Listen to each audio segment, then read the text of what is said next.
How was the rest of your time in Lejeune once you got back? Got back, like I say, I was there for my first 4 years, but I was deployed so much. Yeah. And when I got after I got my car and got back then you. So what happened to your car? Where would you? You put it in TMO, whatever they call storage. it. The POV storage. They put it in there. You put it in there every time deployed. Because you came back the first time, you kind of bought the car, brought it back, and then you had to put it in storage. And you back again. Back again. I get it out of storage, that kind of stuff like that. And then so. But your second deployment, you was on a ship. No, my third deployment I was on a ship. Third deployment I was on a ship. Yeah. This is all within 4 years. All in 4 years, man. At the June, when I was at June, my first 4 years, that when the Gulf was hot. I think I went over there like 4 times. 4 times? In like the 4 year period. 2 on ship and 2 on land. 2 on ship and 2 on land.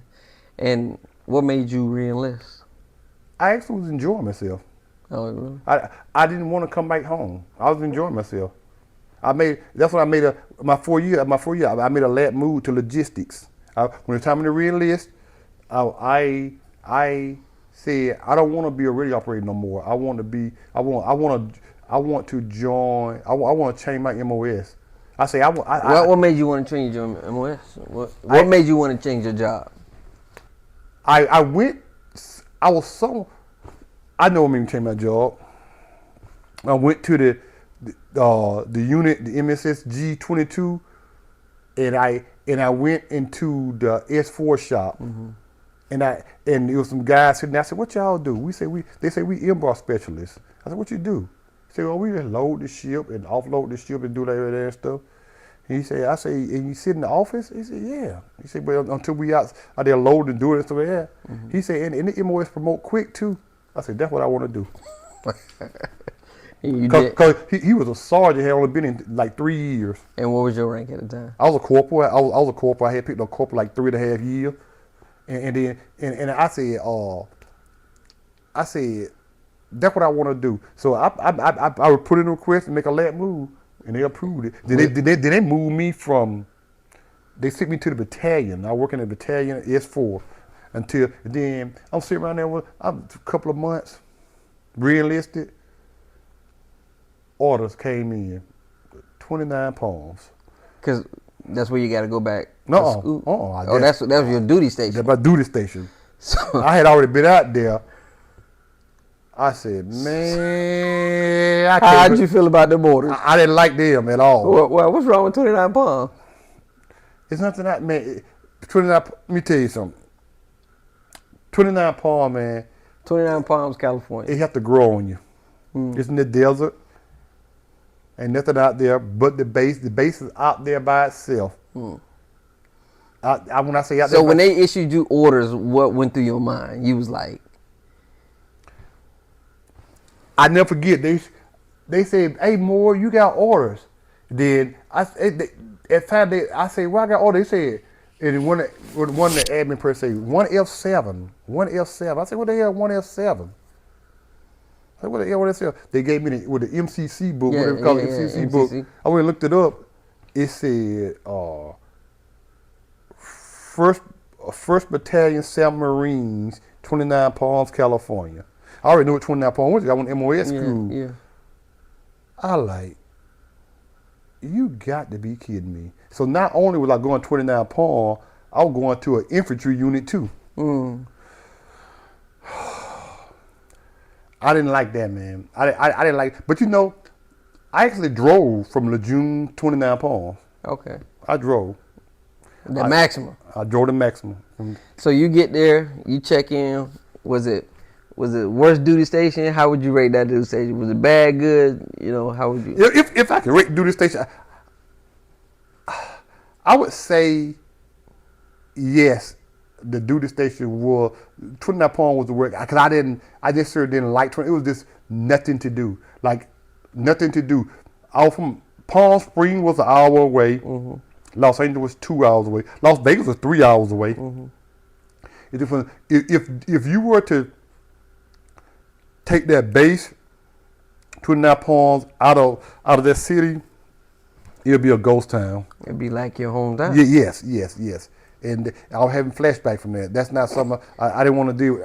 I mean, literally, is nothing to do. I'm quite sure now that was in the 90s. I'm quite sure the quality of life don't improve some because because when I was So what did you do at 29 Palms? Did you travel? Did you spend more of your time there just on base? I don't think I traveled that much. I just got accustomed to it. Oh. I remember I couldn't keep my car clean, man, because there'd be sandstorms coming through there. I used to wash my car a lot. I used to, and I just got accustomed to it, man. And then I started going to Riverside on the weekends and stuff. Riverside, California was like an hour and a half away.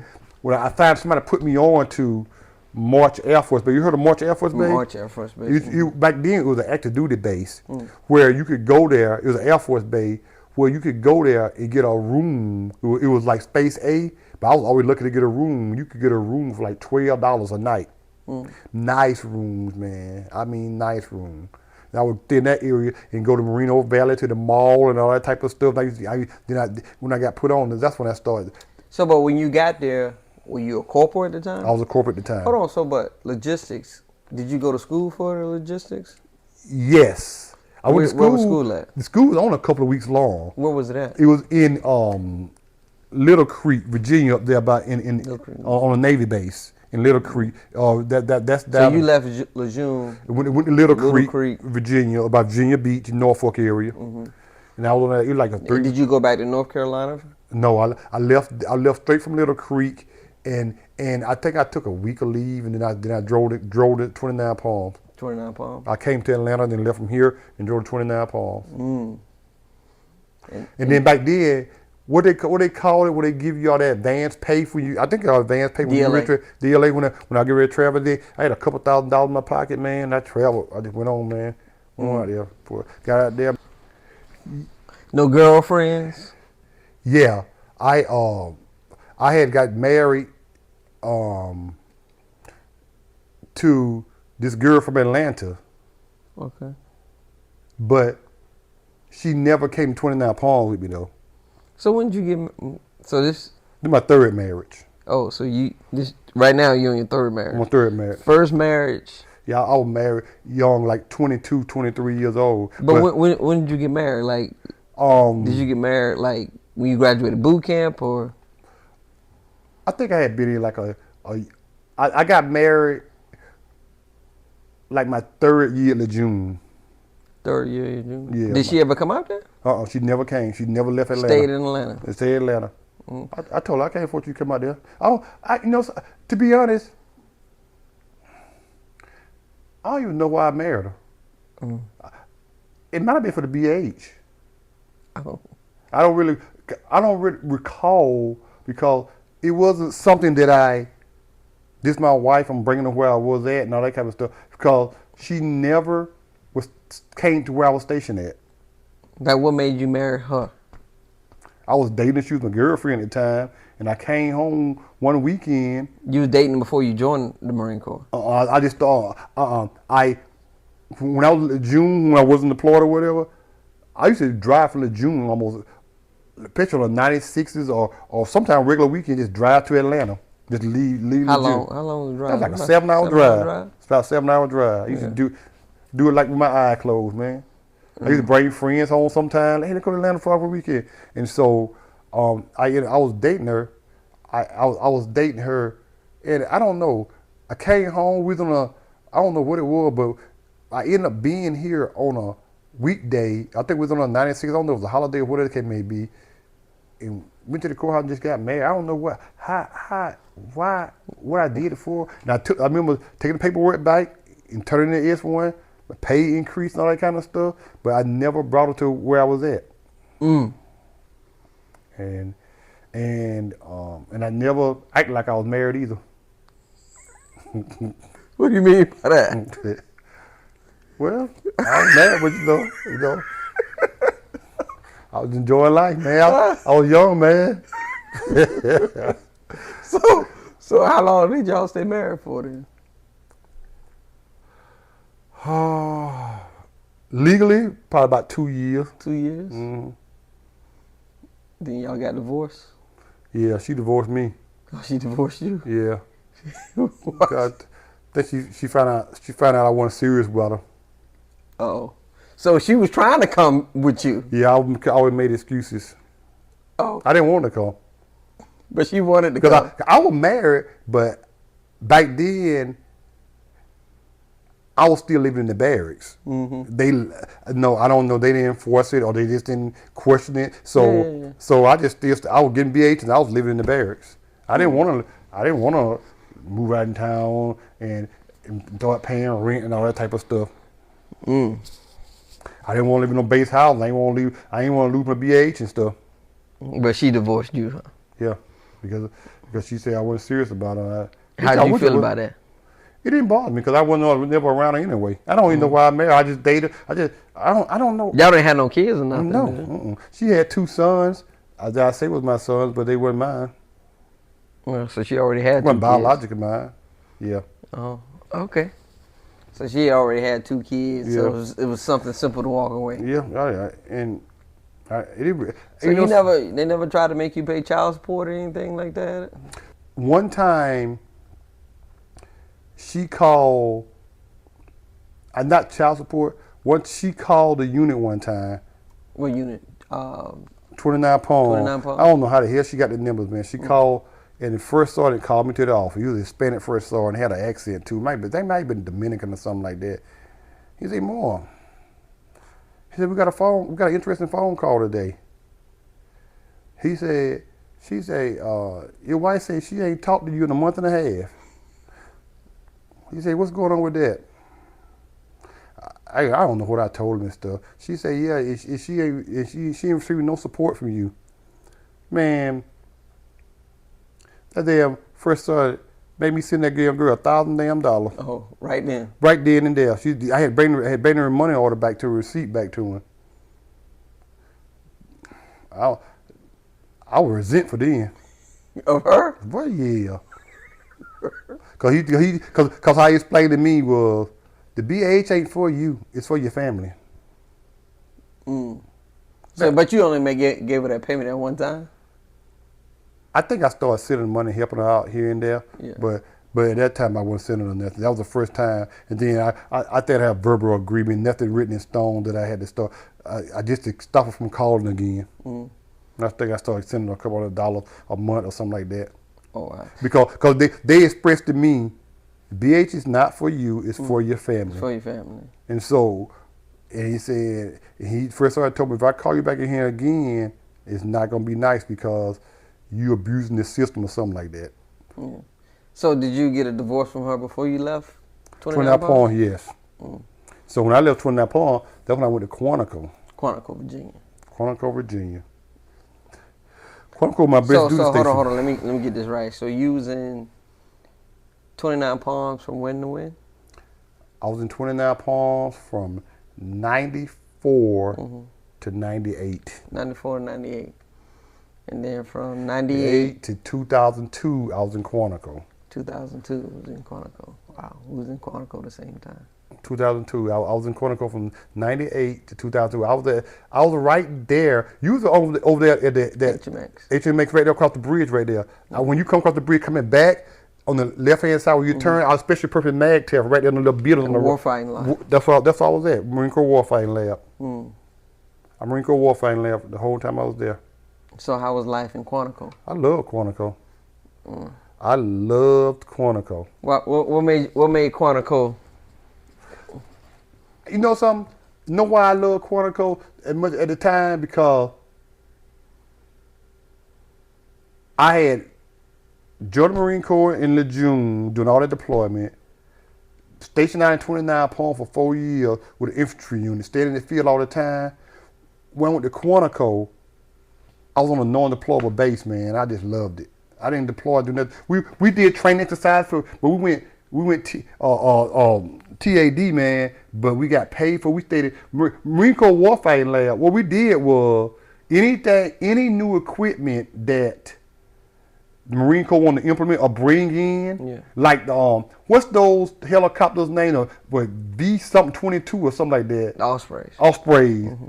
Marine Corps. We tested those before they implemented and created a unit for that. Oh, wow. We went to down in Gulfport, Mississippi, and we did all kind of tests. We was in the hotel. They give us rental car. We had an unlimited budget, man. We would go to places, man. We was in California, LA, everywhere, man. But we never went to the field or nothing like that, man. And I just loved it, man, because So y'all wasn't staying in tents. You went from tents went to hotel, rental cars, getting per diem every day and everything, man. I just loved it, man. I just loved it, man. Then I was right outside of 30 minutes outside of DC. You ever go by DC? Like, did you experience the area? I used to go out and stuff in DC. When I left DC, I think that they was in the process of building the Martin Luther King monument. It wasn't built, but I think they had started on it when I left. And but I spent some time in DC. I spent some time in DC. Went to strip clubs and everything in DC. Yeah, it was a strip club in DC. Plenty of strip clubs in DC. Which one you remember? One called Chocolate City. Chocolate City. Yes, sir. I was Chocolate City. Chocolate City, all black women, man. Look, man. You know, back in the day, Washington D.C. had the high black population. They used to call it Chocolate City. Chocolate City, yep. And then they had a strip club called Chocolate City. Oh wow. Mm-hmm. Yeah. And they had a strip club called Club 55. A strip club called Club 55, and that was a strip club that we used to go to all the time too. But we used to go to a lot of clubs. This was the first time in DC that I experienced. I had never seen it before, where you go to a club and like 3 different floors and a DJ on every floor playing this rap music here, R&B here, or that go-go music or reggae. I had never experienced that till I went to DC, the club called DC Live. DC Live? And I had never experienced it in Republic Garden. You remember Republic Gardens? So you know what I'm talking about, don't you? Yeah, I was in Republic Gardens. I remember Republic Gardens. The Ritz? Yeah, the Ritz. Ritz and Republic Garden. Yes. I used to spend. I enjoyed Quantico, man. I was happy, man. I was happy. We was at the same club, man. I was happy, man. Oh my goodness. I was happy. I didn't want to leave Quantico, but I had been there 4 years, and the monitor was at me. He said he had needed some logistic people out in Camp Pendleton, man, because that's when the Iraqi stuff was going to start. Because like in Quantico, they're real big on sports because we participate in flag football. I used to go to the gym every day at lunchtime play basketball. Mm-hmm. Yeah, they used to have intramural basketball teams. We used to take our PFTs over there on the flight line where y'all was at. Yep. Take our PFT right there on the flight line. Okay, so just making sure you. So when you was in Quantico, did you ever get married again? No. You didn't get married at that time. Mm-mm.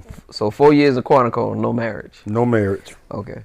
So when you leave Quantico, you go where? I left Quantico and I went to Camp Pendleton. Camp Pendleton? California, yes. I got ordered to Camp Pendleton, California. Went back out to California. So what year did you get to Camp Pendleton? 2002. 2002. I was in 2002 to 2006. Using Camp Pendleton? Yes. How was that? I Did you deploy? Yes. That's when we went to the Iraqi freedom. Mm-hmm. My monitor was at me because, like I said, my job is to, pack up and deploy, the units and stuff. Mm-hmm. And so they needed, and so he said they was trying to get all the embarkation specialists to the units that were getting deployed. And he told me, I had picked up Sergeant. He said, "You've been sitting in Quantico just chilling. We need you out there in the fleet, in the real fleet, because because another war starting up." I'm like, damn. I saw. I like. So he said, he gave me. He actually gave me 3 choices. He gave me he gave me Pendleton. So the monitor is the person who assigns your duty stations and stuff like that. Yeah. He gave you Pendleton. Yeah, he gave me Pendleton. He gave me Hawaii. And he gave me. I think he gave me offered me Cherry Point. And me not knowing, and the reason I didn't choose Hawaii because it was going to an infantry unit, and I didn't want to go to no infantry unit again. And I said, and he said, well, you can go to, back then was, if you go to Pendleton, you go into first FSSG, was the first first support something group. I forgot what they called. But I say, okay, I'll choose Pendleton. Pendleton ain't bad. God, I say Pendleton ain't bad. I had been to Pendleton before when I was in 29 Palm. We had went down there and did some training or something. So I had been to Pendleton, and then at that time I had seen the beach on the base and all that type of stuff. I say, I can deal with Pendleton, and it's a big city, Oceanside, pretty big city and whatever. I can deal with that. So I chose Pendleton. Got there in 2002. I drove from Quantico To Pendleton. to Pendleton by myself. East Coast, West Coast. East Coast by myself. I didn't have that maximum no more then. What car did I have then? I had a. This was 2002. I had a Acura Legend. Had a black Acura Legend, and so I drove from Quantico. I took leave, came home to Atlanta. Drove from Atlanta. My brother was at the time, he was still in the Army. He was stationed at Fort Hood in Texas. I left early to go visit him for a couple of days, and then I stayed with him for a couple of days. And then I took it on in and came to Pendleton. Taking to Pendleton, man. And I wasn't at Pendleton long. I don't think I was there a year before we deployed for the Iraqi Freedom. Now, and I did. So you deployed was it like on a ship or? No, this was land. Land. This was land, and so my time between Lejeune when I first came in and Pendleton, I went to the desert like 7 times total.